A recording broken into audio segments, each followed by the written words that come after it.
non bevo, bevi, resta idratato. Amici bellini, è il tempo di svegliarmi, insomma lo sapete che il che fare pressa e quindi non vi ho potuto portare il contenuto mattutino, però ho visto, voi me l'avete detto ieri in live, la conferenza, le interviste di Spalletti, masterclass di Spalletti che voleva proprio insegnarci delle cose, cominciamole.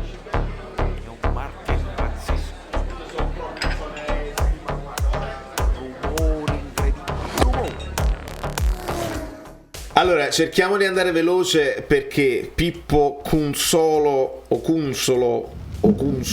benvenuto sul canale, come tutti i nuovi iscritti, siete sempre fantastici, iscrivetevi al canale, perché poi uno si diverte, cresce, c'ho più spunti, perché molti spunti me li date voi della community e ci divertiamo veramente tantissimo con il Napoli che ci sta dando grandi soddisfazioni.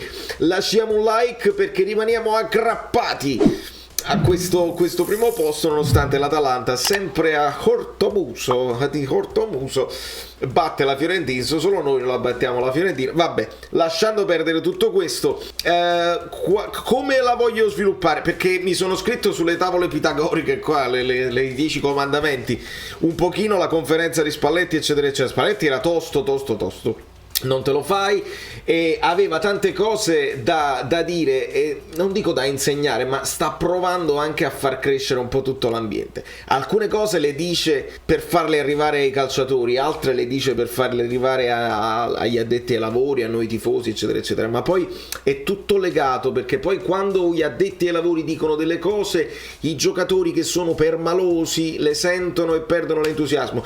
Quindi andiamo per ordine. Poi c'è anche una brabam, domani diamo i voti, insomma vorrei chiudere tutta la cosa. Tra un po' gioca la Juve, forse già sta giocando, ve la vedete dopo questo video, non lo so. Iniziamo, nell'inizio siamo stati bravi noi a palleggiare, senza che metto la faccia di Spalletti, lo sapete che sta parlando Spalletti, ma poi qualche volta ci sono state anche delle fasi di pigrizia e fa bene Spalletti a ricordarcelo. Ricordate che ieri io ero molto severo con la squadra nella reaction, perché ho detto non vi ammosciate, perché forse si stavano mantenendo un po', ma Spalletti ci fa sapere che alla fine è cresciuto il Torino, non ce ne siamo scesi noi. Vabbè, c'è sempre un equilibrio tra le due verità, e ci comincia a spiegare la storia dei quinti sui terzini. Praticamente il Torino accetta l'1 contro 1 a tutto campo e quindi si prende anche dei rischi, e Spalletti ci fa capire che c'era un'idea di fondo nel far girare la palla. Allora, l'idea di fondo, perché Spalletti l'ha vinta lui sta partita? Non tanto perché ha indovinato come fare eccetera eccetera, ma perché l'ha letta bene durante, e questo è poi l'ha fatta la differenza, perché Spalletti aveva un'idea. Juric è stato ancora più estremo nelle sue marcature a uomo, e quindi immaginate, è facile immaginarla la cosa, anche se non ve la faccio vedere. Io ho preparato una cosa giusto per sfizio, e l'ho dovuta fare così perché con questo programmino, con Chosen Eleven, io posso mettere una sola squadra in campo, poi ne troverò altri sistemi, perché se Spalletti continua a spiegarci le cose così bene, proprio col cucchiaino, allora noi possiamo poi vederle graficamente. Insomma, senza considerare il resto dei giocatori, voi vi dovete immaginare che a parte il portiere, su Di Lorenzo ci andava il quinto loro, su Mario Rui ci andava il quinto loro, Singo, sui nostri Kim e Rachmani ci andavano i due attaccanti, sui centrocampisti, che non ho proprio scritto, facile perché loro 3-5-2 avevano 3 centrocampisti sui nostri 3 centrocampisti, e poi rimanevano questi 3 difensori sui nostri 3 attaccanti che adesso ho messo. Raspadori veniva molto spesso incontro. Cosa significa? Significa che il difensore del Torino lo deve seguire, si crea il buco in mezzo. Ora, molto spesso questo buco in mezzo è facile da intuire, la nostra intuizione live era che poi uno dei centrocampisti si poteva buttare, molto spesso lo poteva fare Anghissà, lo poteva fare Zielinski, va bene. Ma dov'è che Spalletti poi si ingrippa e dice qua Kvara non doveva stare largo, Politano non doveva stare troppo largo, perché invece di creare un 1 contro 1, questa è la cosa bella che ci spiega Spalletti, nell'1 contro 1 vincono loro, perché loro sono più fisici, sono abituati e accettano questa cosa. È nel 3 contro 3 che poi puoi creare dei vantaggi, perché capita il contrasto, tu ne puoi approfittare, le letture eccetera eccetera. Quindi lui voleva Kvara e Politano più dentro, in modo tale che si creava poi il 3 contro 3 e non vari 1 contro 1, e in questo marasma potevi poi avere dei vantaggi. È molto bello da vedere proprio sul campo, se vi rivedete la partita poi dopo aver scoperto queste cose, sono cose bellissime. Quanta soddisfazione! e qua Spalletti mi dà a me, sottolineo più volte l'errore grammaticale, perché quanta soddisfazione, sono domande che non si possono più sopportare, e Spalletti risponde così, ascoltiamo. Buongiorno, quanta soddisfazione le ha dato che sui gol e non solo c'è stato un Napoli fisico, quello che un po' diceva che veniva a mancare l'anno scorso in certi momenti. I gol di Anguissa sono di fisicità, si è guadagnato da quel punto di vista, ecco, negli step di crescita c'è anche questo, no? Sì, Ho capito. Ma se lo fa Anguissa si sa che lui è fisico. Sì.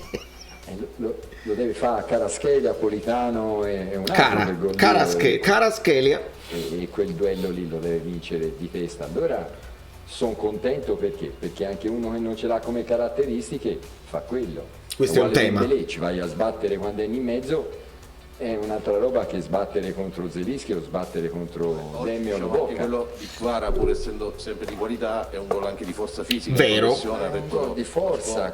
Kvara è un calciatore che quando ha la possibilità di puntare ha questa variabilità di attaccare l'uomo e di fintare, che è una roba incredibile, proprio perché è completa nel modo di fare. Lui ti va sul destro, ti va sul sinistro, poi ritorna e ti controfinta un'altra volta, poi quando se l'è preparata per tirare e tutti si buttano in scivolata perché tira in porta, invece l'appoggia a quello solo, perché nel dribblare riesce ad avere questa sintesi, eccetera, eccetera. Non lo so, questa sintesi se stava dicendo, ma allora sottolineiamo due cose. Prima di tutto la cosa importante è che Spalletti questo vuole dalla squadra, cioè il mettere quel di più che non abbiamo come caratteristiche innate di talento, di dribbling, di velocità, cioè gli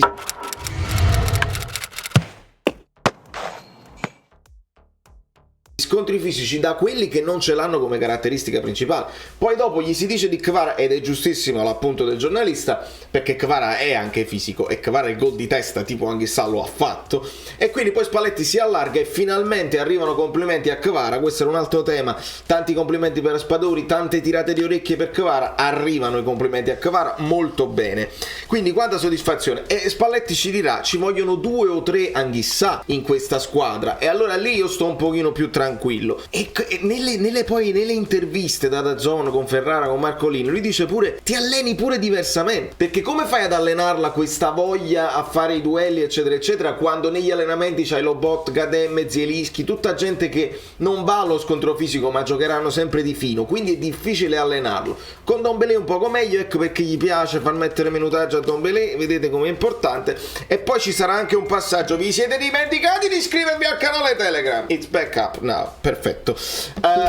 Di conseguenza ci sarà un passaggio anche su Elmas che adesso vedremo. Quindi le nostre qualità ok, ma fare il di più, e sul di più Spalletti ama sottolineare anche la fase difensiva che hanno fatto Politano, e oramai lo sappiamo, non è una novità, e anche Kvara, molto bene. Kvara non ha aperto l'1 contro 1, 3 contro 3, gli spazi non sono tra le linee ma sono dove loro te li lasciano, perché loro non creano spazi tra le linee ma ti seguono uomo contro uomo. Questa cosa più o meno già l'abbiamo vista, ma andiamo a sentirla un attimo. Perché quando poi si incomincia a palleggiare, ad andare a cercare quegli spazi che loro non hanno tra le linee, dice dove sono gli spazi? Tra le linee, no? E dove loro li lasciano gli spazi, perché vanno dove gli pare, non mantengono nessun ordine loro, per cui è dove lasciano gli spazi bisogna andare lì, e vanno riconosciuti questi spazi, quindi qui un po' Spalletti li riconosce dalla panchina, un po' i giocatori devono essere bravi a capirlo in campo, quindi qua per esempio ti potrebbe tornare utile un po' di quell'esperienza internazionale, tante partite fatte eccetera eccetera che non abbiamo. Dobbiamo lottare sull'entusiasmo e sulla capacità di farcela fisicamente sempre. Tutto starà in mano a Spalletti, ragazzi, quest'anno. Poi sul Raspadori, Simeone, Spalletti si sfoga e dice io vincevo lo stesso eccetera eccetera. Andiamo a sentire, perché poi c'è il passaggio chiave. Ragazzi, io ho 23 anni, 25, 33, 21, non te lo fai. 47 e faccio l'allenatore. Per 20 anni ho fatto questa roba qui, dopo 20 anni ho fatto diversamente. Per me sono buoni tutti e due, chiunque scelga poi mi porta alla vita. Se prima uno ne porta di più e un altro è un conto che lascia a voi, fatelo voi, io non partecipo più. Per me sia Raspadori, sia Simeone a farlo giocare dall'inizio vincevo lo stesso. Io penso questo. E invece siamo sempre lì, ma è meglio prima questo, ma è meglio prima dell'altro. Ma chi è riserva fra Politano e Lozano? Chi è la riserva? Me lo ditemelo voi. Sempre detto. Chi è riserva fra Lozano e Politano? Tira la monetina. Ditemelo voi, nessuno. In questa maniera qui, per me è uguale. Se gioco Lozano mi dà le soluzioni, se gioco Politano mi dà le soluzioni. L'essenziale è che facciano bene uno mezz'ora, perché con questo fatto che quello che gioca mezz'ora è riserva, siccome sono tutti un po' permalosi, poi si tolgono l'entusiasmo di giocare quella mezz'ora fatta bene o giocare quei 20 minuti. E Elif stasera è entrato 10 minuti, Elmas, e ha fatto 2 contrasti laggiù, ha fatto 2 rincorse laggiù alla bandierina, che ci hanno levato da delle difficoltà. E qua, se permettete, io mi tolgo uno sfizio. Giocava senza così. Poi Elmas mi è piaciuto di più in difesa, mi è piaciuto di più quando ha fatto quel recupero e su quella scivolata la fa carambolare su Carambò, non mi ricordo se Carambò si chiama, carambolare no. Su Carambò. Carambò. L'ho fatto apposta. Vabbè. E quindi non era neanche calcio d'angolo, mi è piaciuto più lì che non in attacco. Anche a Spalletti è piaciuto più lì che non in attacco. Yes, benissimo, grazie Spalletti, ci stai facendo capire delle cose. Il calcio è cambiato, il calcio è diverso, il calcio non deve essere più legato a certe logiche. Stiamo facendo questo lavoro anche con Guido Gentile da 2 anni nel cercare di smontare i luoghi comuni, di vedere il calcio in maniera diversa. Io mi sto divertendo, non so voi, ma io mi sto divertendo tantissimo. E quindi poi si arriva alle amicizie, perché poi sentiamo. Preparazione, Osilla, dico subito, in questa tournée che si andrà a fare. La tournée! Chiedo di fare 3 tempi di 45 minuti. È chiaro, quindi oltretutto questo è un altro tema, la tournée che si andrà a fare eccetera eccetera. Secondo me c'è stato un po' di imbarazzo, allora diteci quando si farà la tournée, dove si farà. Lombardo che interviene, siete bravi voi, trovatelo voi, sempre questa polemica innata di Lombardo. Lasciamo stare, Spalletti la toglie da mezzo, dice se non si fa questa tournée americano in Turchia, mi diceva Fabio Versati durante il mondiale, si può tranquillamente pensare a questa cosa dei 3 tempi da 45 minuti per il prossimo ritiro a Castellisangro. Non è questo il punto. Il punto è di far allenare tutti, non per quei 30 minuti, ma per essere sempre tutti pronti. E qua c'è questa storia dell'amicizia che insomma è limite a quello che gioca 30 minuti o a quello che si vuol fare essere riserva, che di molto sono amicizie. No, però... Sono amicizie dirette per dare vantaggio a chi ci pare, ve lo dico io, no, però perché sennò si entra lì e poi rifaccio diversamente.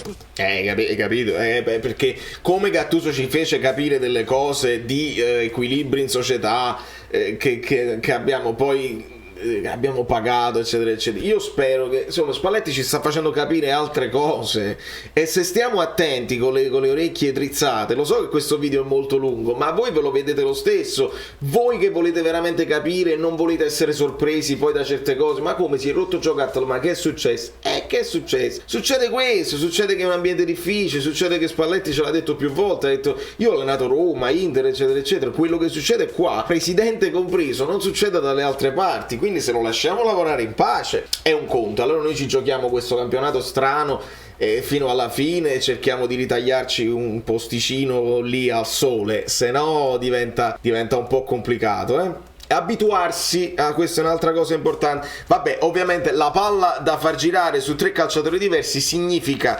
temporeggiare per poi scappare dalla marcatura, perché se fai 1 contro 1 come abbiamo visto, la palla, se tu cerchi di buttarla alta a Raspadori, ovviamente Raspadori ha le cosce per impostarsi così, ma poi il difensore del Torino può avere la meglio perché si impone 90 kg eccetera eccetera. Se tu invece temporeggi e crei questi 3 giocatori, questi scambi nello stretto, nell'angusto, allora lì lui se ne può scappare e tu ti sei impostato difensore del Torino, ma quel temporeggiare ti ha fatto perdere il tempo di gioco. Bellissimo. Quindi ADL si è venuto a complimentarsi, io me ne sono andato nello stanzino. La classifica è importante se dai continuità poi a queste vittorie, perché è solo un passaggio del percorso. Abituarsi, si gioca sempre. I possessori di dubbi, ascoltiamo bene, abituarsi, perché si parla del fatto, dice Juric si è lamentato di quelli che sono venuti dalle nazionali eccetera eccetera, e dice noi però no eccetera. È bravissimo perché Spalletti, questo abbiamo capito, non accamperà mai scuse e dice no, noi siamo pronti e bisogna abituarsi. Adesso è un passaggio fondamentale Di crescita, anche questa cosa qui bisogna abituarsi, perché tanto noi ci rimangono 5 calciatori quando vanno in nazionale, per cui l'essenziale è che non si faccia male. Esatto. Però Se gli si continua a dire nella testa, gli si rimbomba che poi quando tornano sono stanchi, bisogna giocare altri, sta tranquillo che sono stanchi.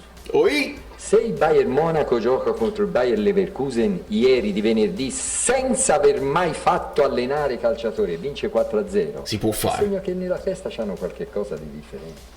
Cerchiamo di creargli questo qualche cosa di differente se si vuole vantaggi, perché se no poi siamo sempre a cercare, a creare, siamo professionisti dei dubbi. Il professionista del dubbio è bellissimo, perché praticamente noi finiamo per creare degli alibi ai giocatori che poi alla fine li trasmettono in campo. Chi la dice secondo voi questa cosa oltre a Spalletti? La dice Guardiola. Play 13 matches in the next 43 days. Everyone is going to do this. Tutti dovranno giocare tutte queste partite. Guys with European, so that's pretty much a match every 3 days. In that same period, how many proper training sessions? Quanti allenamenti potrai fare? Few. Pochi. If recovery, be ready. Try to rotate as much as possible the players, everybody involved. Everybody's going to play the next games. Everyone is involved minutes. Puoi fare recupero e But basta. everyone is going to play. Li ruoti. Few sessions. So how does that change the impact of a manager in that period? Come cambia l'impatto di un allenatore, quindi? It's been like that. È sempre stato così per 11, me. 12 years ago, start every 3 days game, so it's not a surprise, it's not news. So adapt, adjust, Adattati, well, physios, aggiusta, fai la fisioterapia. nice, and in the legs, and train specific what you need, what you believe you have to improve for a few times. Allenamenti specifici per quello che ti serve da migliorare, nel caso nostro di Spalletti, questi impatti, questi duelli eccetera eccetera. Io non lo so se si è portato Zedad, perché Zedad che anche è magrolino eccetera eccetera, ma forse questo serve, aggiungere dei giocatori anche che non siano necessariamente nell'11 titolare, ma che abbiano caratteristiche diverse, la ricerca della fisicità eccetera eccetera, per abituare poi quelli che vanno in campo a questi scontri fisici. Guardiola, che ovviamente è abituato sempre a fare il doppio impegno, con arrivare fino in fondo in Champions eccetera eccetera, dice vabbè, per me è sempre stato così, non cambia niente. Noi vogliamo fare questo salto di crescita, ascoltiamo Spalletti e cerchiamo di farlo. È una cosa secondo me bellissima. I complimenti a Kvara. Sì, no, l'ho richiamato perché noi avevamo impostato la partita che loro arrivassero un po' in ritardo sui nostri terzini. Siccome loro, quando la squadra del Napoli o gli avversari costruiscono a 4, sul terzino ci vanno con il quinto. E se riesci a ritornarla, esci a destra, portiere, esci a sinistra, il quinto dalla parte opposta arriva un po' in ritardo e c'è la possibilità di giocare davanti. Invece stasera no, loro tenevano tutti e due i quinti altissimi e accettavano il 3 contro 3 dietro. Però un 3 contro 3 se lo lasci in 60 metri rivincono loro, perché sono 3-1 contro 1. Per renderlo 3 contro 3 c'è bisogno degli esterni che vengano a giocare vicino alla punta. E lui è bellissimo, mi devo fermare perché è troppo lungo e va a finire che non ve le sentite eccetera eccetera, però che è dentro l'area. Noi dal 20° in poi abbiamo cominciato a riportare palla sul portiere troppe volte. Come porti palla sul portiere, loro si accoppiano e è uomo contro uomo. Le due punte esterne non possono rimanere aperte, perché nei 3-1 contro 1 sulla zona centrale lo vincono loro questo duello. Se, ecco, come ora vieni dentro il campo, allora è un 2 contro 2 che è molto più facile riuscire a portare a casa quella palla lì. Insomma ragazzi, secondo me Spalletti mente un po' anche per proteggere Simeone quando dice io mettevo i Raspadori, mettevo Simeone, la stessa cosa. Anche Simeone avrebbe potuto fare questo movimento a venire incontro e a gestire, però secondo me Raspadori ha più qualità nel poter smistare il pallone di prima, e l'ha fatto nel primo tempo, proprio per creare questa situazione. Loro ti vengono a seguire, io la smisto vicino, se Politano e Kvara restano interni si può fare l'1-2 e Raspadori se ne poteva rientrare. Non sempre è successo, ma l'idea è ottima perché poi si andava a creare questo vuoto qua, ed è successo con Anghissà, perché Anghissà, facciamo conto che questo è Anghissà in questo momento, scambia con Politano, si crea quel buco lì, Politano gliela ridà di prima e Anghissà se ne scappa e hai voglia a rincorrere, non lo acchiappi più e poi segna di punta. È una roba bellissima ragazzi, quindi io spero che tutti voi siate arrivati alla fine di questo video, spero che sia stato chiaro, con le parole di Spalletti ancora più chiaro, perché certe cose io non sono un allenatore, non ho studiato niente, Coverciano eccetera eccetera, però però qualche cosa la possiamo intuire, insieme la possiamo studiare, insieme stiamo vedendo una nuova idea di calcio, stiamo imparando delle cose, io mi diverto moltissimo, bravissimo Spalletti, bene il Napoli, bravi tutti, bravi voi che lasciate i like finali. Da New York Valerio Fluido è tutto, gufate se vi pare di gufare, le ultime partite, mo c'è sta non lo so se ve lo siete visto al risultato già acquisito, ma veramente non ci interessa. Questo è un anno di crescita, se il Napoli riesce ad essere più forte delle altre che non mi sembrano fulmini di guerra, vedi l'Inter che ne ha perso un'altra, eccetera eccetera. Il Milan ha vinto, però l'avete vista la partita? L'avete sentita la partita che stavano praticamente pareggiando alla fine e poi Leao ha fatto il Leao? Insomma, divertiamoci perché questa squadra qua, giovane, molto giovane, se cresce e poi ci divertiamo magari non quest'anno ma l'anno prossimo, Ciao, sono Saveria Solida. Se arriviamo a 15.000 iscritti su YouTube è una cosa di cortesia, ma secondo me dovreste seguirlo anche su Instagram, @ValerioFluido. Fa tutte queste cose, credi? Sei iscritto pure a TikTok? Non di più, dai, basta, sei cringe. Quante cose.